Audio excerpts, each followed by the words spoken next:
Greater Bengaluru authority ವ್ಯಾಪ್ತಿಯಲ್ಲಿ ಕಂಡಲ್ಲಿ ಕಸ ಹಾಕೋರ ಮನೆ ಮುಂದೆ ಕಸ ಸುರಿಯುವಂತಹ ಕ್ಯಾಂಪೇನ್ ಆಗ್ತಾ ಇದೆ. ಕಸ ರಿಟರ್ನ್ ಅಭಿಯಾನ.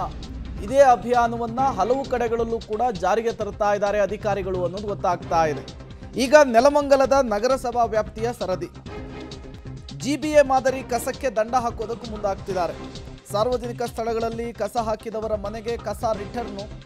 ನೆಲಮಂಗಲದ ನಗರಸಭೆಯಿಂದ 500 ರೂಪಾಯಿ ದಂಡ ಕೂಡ ಪ್ರಯೋಗ. ಕಸ ಹಾಕೋರ ಫೋಟೋವನ್ನು ನಗರಸಭೆಗೆ ಕಳಿಸ್ಕೊಟ್ರೆ ಅಂಥವರಿಗೆ 100 ರೂಪಾಯಿ ಬಹುಮಾನ ಕೊಡೋದಾಗಿಯೂ ಕೂಡ ಈಗಾಗಲೇ ಮಾಹಿತಿಯನ್ನು ಕೊಟ್ಟಿದ್ದಾರೆ. ಅಲ್ಲಿಗೆ ಯಾರ್ಯಾರು ಕಸವನ್ನು ಹಾಕ್ತಾರೋ ಬೆಂಗಳೂರಿನಲ್ಲಿ ಜಿಬಿಎ ಸಮರವನ್ನು ಸಾರಿತ್ತು. ಅದರ ಫಲ ಕೂಡ ಸಿಗ್ತಾ ಇದೆ. ಕಸ ಹಾಕೋರ ಸಂಖ್ಯೆ ಕಡಿಮೆ ಆಗ್ತಾ ಇದೆ.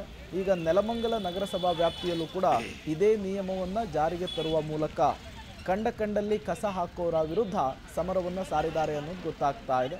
ಅಲ್ಲಿ ಇದು ಯಾವ ರೀತಿಯ ರಿಸಲ್ಟ್ ಕೊಡುತ್ತೆ ಅನ್ನೋದನ್ನು ಕಾದು ನೋಡಬೇಕಿದೆ.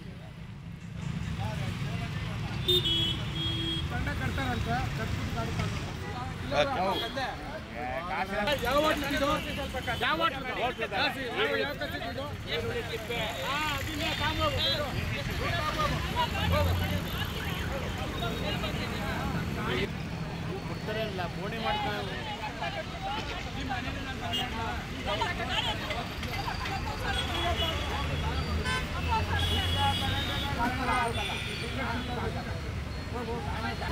ಇಲ್ಲಿ ಕಸ ಹಾಕಕ್ ಬಂದವ್ರು ಸರ್ ಇವಾಗ ದಂಡ ಕಟ್ತಾರಂತ ಕಟ್ಬಿಟ್ಟು ಗಾಡಿ ತಗೊಂಡು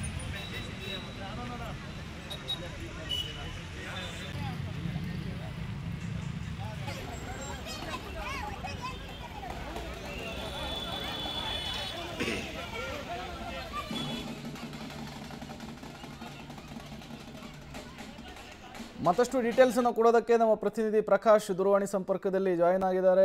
ಪ್ರಕಾಶ, ಬೆಂಗಳೂರಿನಲ್ಲಿ ಕಸ ರಿಟರ್ನ್ ಅಭಿಯಾನ ದಂಡ ದೊಡ್ಡ ಮಟ್ಟದಲ್ಲಿ ಸದ್ದು ಮತ್ತು ಸುದ್ದಿ ಮಾಡಿತ್ತು. ಅದರ ರಿಸಲ್ಟ್ ಕೂಡ ಜನರಲ್ ಭಯ ಹುಟ್ಟಿಸಿದೆ. ಈಗ ನೆಲಮಂಗಲದಲ್ಲೂ ಕೂಡ ಅದೇ ರೀತಿಯ ಒಂದು ಕ್ಯಾಂಪೇನ್ ಮಾಡೋದಕ್ಕೆ ಮುಂದಾಗ್ತಿದ್ದಾರೆ. ಜನರಲ್ಲಿ ಅವೇರ್ನೆಸ್ ಮೂಡಿಸೋದಕ್ಕೆ ಮುಂದಾಗ್ತಾ ಇದ್ದಾರೆ. ಯಾವ ರೀತಿಯ ರೆಸ್ಪಾನ್ಸ್ ಸಿಗ್ತಾ ಇದೆ ಅಂತ ಹೇಳಿ? ಖಂಡಿತ ಪ್ರೇಮ್, ಏನಂತ ಹೇಳಿದ್ರೆ ಜಿಬಿಎ ಅಧಿಕಾರಿಗಳು ಮಾಡಿದಂತ ಪ್ರಯೋಗವನ್ನ ಈಗ ನೆಲಮಂಗಲದ ನಗರಸಭೆ ಅಧಿಕಾರಿಗಳು ಮಾಡ್ತಿರುವಂತದ್ದು. ಈಗಾಗಲೇ ಚಾಲನೆಯನ್ನ ಸಿಕ್ಕಿದೆ. ಚಾಲನೆ ಜೊತೆಗೆ ದಂಡ ಕೂಡ ಆಗಿರುವಂತದ್ದು.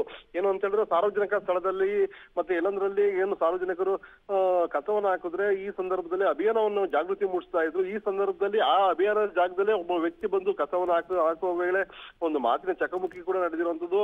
ನೆಲಮಂಗಲ ನಗರಸಭೆ ಅಧಿಕಾರಿಗಳು 500 ರೂಪಾಯಿ ಫೈನ್ ಅನ್ನ ಕೂಡ ಹಾಕಿರುವಂತದ್ದು.